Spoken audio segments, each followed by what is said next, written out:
Hello viewers, நீங்கள் பார்த்துருக்குது idea planet. இந்த வீடியோவில் நான் பார்க்க போகிறேன்னா பிளெண்டர் சாஃப்ட்வேர் யூஸ் பண்ணி ஒரு அமாங் அஸ் 3D கேரக்டரை எப்படி அனிமேட் பண்ணுறது தான் இந்த வீடியோவில் பார்க்க போகிறோம். அதாவது ஒரு அனிமேஷன் லூப்பை கிரியேட் பண்ண போகிறோம். மறக்காம இந்த வீடியோவை ஸ்கிப் பண்ணாமல் கடைசி வரைக்கும் பாருங்கள். அப்புறம் மறக்காமல் சப்ஸ்கிரைப் பண்ணி வச்சுங்க. அது கூட ஒரு பெல் பட்டனை கிளிக் பண்ணி வச்சுங்க. நான் ரெகுலராக அப்லோட் பண்ண வீடியோஸ்லாம் நீங்கள் மிஸ் பண்ணாமல் பார்க்கலாம். இப்போ நம்ம பார்த்துருக்கிற இந்த அமாங் அஸ் 3D கேரக்டர் தான் அனிமேட் பண்ண போகிறோம். அதாவது இது வந்து ஆல்ரெடி ரிக் பண்ணியிருக்கு.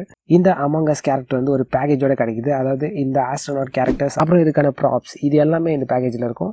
இந்த ப்ராஜெக்ட் ஃபைலுக்கான லிங்க் வந்து டிஸ்கிரிப்ஷனில் இருக்குது. மறக்காம அதை டவுன்லோட் பண்ணிக்கோங்க. இப்போ இந்த கேரக்டரோட அனிமேஷனை கிரியேட் பண்ணுறதுக்கு முன்னாடி கீழே இருக்கிற அந்த டைம் லைனோட எண்ட் ஃப்ரேமை நம்ம அட்ஜஸ்ட் பண்ணணும். அந்த எண்ட் ஃப்ரேம் வந்து 240 வரைக்கும் இருக்கும். அதை 13 ஃப்ரேம் வரைக்கும் அட்ஜஸ்ட் பண்ணுங்கள். இப்போ இந்த டைம் லைனோட சைஸ் இன்க்ரீஸ் பண்ணதுக்கப்புறமா அந்த கேரக்டரோட ஆர்மச்சூரை செலக்ட் பண்ணுங்கள். அதாவது அந்த போனை செலக்ட் பண்ணுங்கள். இப்போ லெஃப்ட் சைட் டாப் கார்னரில் இருக்கிற அந்த ட்ராப் டவுன் லிஸ்ட் பாக்ஸில் ஆப்ஜெக்ட் மோட்னு இருக்கும். அதை வந்து போஸ்ட் மோடுக்கு சேஞ்ச் பண்ணுங்கள்.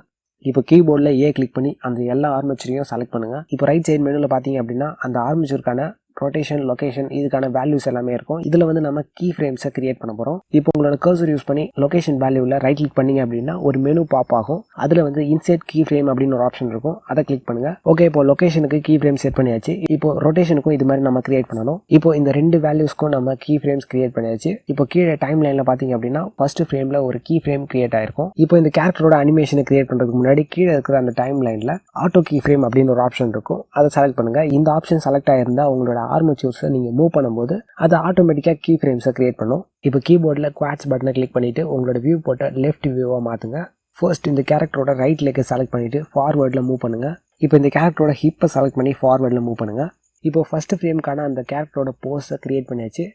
இப்போ ஒரு அனிமேஷன் லூப்பை கிரியேட் பண்ணுறதுக்கான ஒரு கண்டிஷன் என்ன அப்படின்னு கேட்டிங்கன்னா, ஃபர்ஸ்ட் ஃப்ரேமோட அந்த கேரக்டரோட போஸும் லாஸ்ட் ஃப்ரேமோட அந்த போஸும் சேமாக இருக்கணும். இந்த மாதிரி இருந்தால் மட்டும்தான் அந்த அனிமேஷன் ப்ளே ஆகி அது ரிப்பீட் ஆகும்போது அது வந்து ஒரு லூப் மாதிரி ப்ராஜெக்ட் ஆகும். அந்த கேரக்டரோட ஆர்மச்சூர் எல்லாமே கீபோர்டில் கிளிக் பண்ணி செலக்ட் பண்ணுங்கள். இப்போ ஃபர்ஸ்ட் ஃப்ரேமில் இருக்கிற அந்த ஆர்மச்சூர் எல்லாத்துக்குமே நம்ம கிரியேட் பண்ண கீ ஃப்ரேம்ஸை காப்பி பண்ண போகிறோம். டைம் லைனில் அதை செலக்ட் பண்ணி காப்பி பண்ணிவிட்டு அடுத்ததான் லாஸ்ட் ஃப்ரேமுக்கு உங்களோட டைம் லைனை மூவ் பண்ணிவிட்டு Ctrl+V கிளிக் பண்ணி லாஸ்ட் ஃப்ரேமில் அந்த கீ ஃப்ரேமை பேஸ்ட் பண்ணுங்கள். இப்போ ஃபர்ஸ்ட் ஃப்ரேமும் லாஸ்ட் ஃப்ரேமும் சேமாக இருக்குது. இப்போ சென்டரில் உங்களோட டைம் லைனை மூவ் பண்ணி வச்சுட்டு அதுக்கான அனிமேஷன் போஸை நம்ம கிரியேட் பண்ணணும். அதாவது லெஃப்ட் லெக் வந்து ஃப்ரண்ட்லேயும் ரைட் லெக் வந்து பேக்லேயும் மூவ் பண்ணி வைங்க. இப்போ இந்த அனிமேஷன் ப்ளே பண்ணி பார்க்கும்போது உங்களுக்கு தெரியும் இந்த அனிமேஷன் வந்து ஒரு லூப் மாதிரி இருக்கும். ஆனால் இதில் வந்து நம்ம இன்னும் டீட்டெயில்ஸ் ஆட் பண்ணணும். அதாவது லெக் வந்து கொஞ்சம் கார்ட்டூனிஷாக இருக்குது. இதை வந்து நம்ம இன்னும் டீட்டெயில்ஸ் ஆட் பண்ணணும். இப்போ டைம் லைனில் 4th ஃப்ரேமுக்கு போயிட்டு லெஃப்ட் லெக்கை கொஞ்சம் அப்வர்டில் மூவ் பண்ணுங்கள். இப்போ மறுபடியும் டைம் லைனை 9th ஃப்ரேமுக்கு மூவ் பண்ணி வச்சுட்டு ரைட் லெக் வந்து கொஞ்சம் அப்வர்டில் மூவ் பண்ணுங்கள். இப்போ இந்த அனிமேஷனை ப்ளே பண்ணி பார்த்தீங்க அப்படின்னா இந்த லெக் வந்து கரெக்ட் ஆகிடுச்சு. இது கொஞ்சம் ரியலிஸ்டிக்காக இருக்குது. இப்போ இந்த டைம் லைனோட ஃபர்ஸ்ட் ஃப்ரேமுக்கும் லாஸ்ட் ஃப்ரேமுக்கும் அந்த கேரக்டரோட ஹிப் மூமெண்ட்ஸையும் செஸ்ட் மூமெண்ட்ஸையும் நீங்கள் கிரியேட் பண்ணிட்டீங்க அப்படின்னா அந்த அனிமேஷன் லூப் வந்து கம்ப்ளீட் ஆகிடும். இப்போ இந்த அனிமேஷனை ப்ளே பண்ணி பார்க்கும்போது உங்களுக்கு தெரியும் ரொம்பவே கார்ட்டூனிஷாக இல்லாமல் இந்த அனிமேஷனுக்கு நம்ம கொஞ்சம் டீட்டெயில்ஸ் ஆட் பண்ணியிருக்கோம். இது கொஞ்சம் பார்க்கறதுக்கு கூலாக இருக்குது. இப்போ இந்த கேரக்டரோட ஆர்மச்சூர்ஸ் எல்லாமே கண்ட்ரோல் ட்ரிக்ஸாக எப்படி சேஞ்ச் பண்ணுறது, அதாவது நம்ம ஈஸியாக கண்ட்ரோல் பண்ணுற மாதிரி ஒரு கஸ்டம் ஆப்ஜெக்டாக அந்த ஆர்மச்சரை எப்படி சேஞ்ச் பண்ணுறதுன்னு பார்க்க போகிறோம். ஃபர்ஸ்ட் கீபோர்டில் Shift+A கிளிக் பண்ணுங்கள். அதில் வந்து ஒரு மெனு ஓப்பன் ஆகும். அதில் வந்து எம்டியில் ஒரு சர்க்கிளை கிரியேட் பண்ணுங்கள். இப்போ அந்த கேரக்டரோட ஆர்மச்சரை செலக்ட் பண்ணதுக்கப்புறமா அதை போஸ்ட் மோடுக்கு சேஞ்ச் பண்ணுங்கள். இப்போ ரைட் சைடில் இருக்கிற அந்த ஆர்மச்சர் விண்டோவில் பார்த்தீங்க அப்படின்னா வியூ போர்ட் டிஸ்பிளே அப்படின்னு ஒரு ஆப்ஷன் இருக்கும். அதில் கஸ்டம் ஆப்ஜெக்ட்ஸ் அப்படின்னு ஒரு லிஸ்ட் பாக்ஸ் இருக்கும். இப்போ எந்த ஆர்மச்சரை நம்ம சேஞ்ச் பண்ண போகிறோமோ அந்த ஆர்மச்சரை செலக்ட் பண்ணிவிட்டு அந்த கஸ்டம் ஆப்ஜெக்ட்டில் இருக்கிற அந்த சூஸ் பட்டனை கிளிக் பண்ணிவிட்டு அந்த சர்க்கிளை செலக்ட் பண்ணுங்கள்.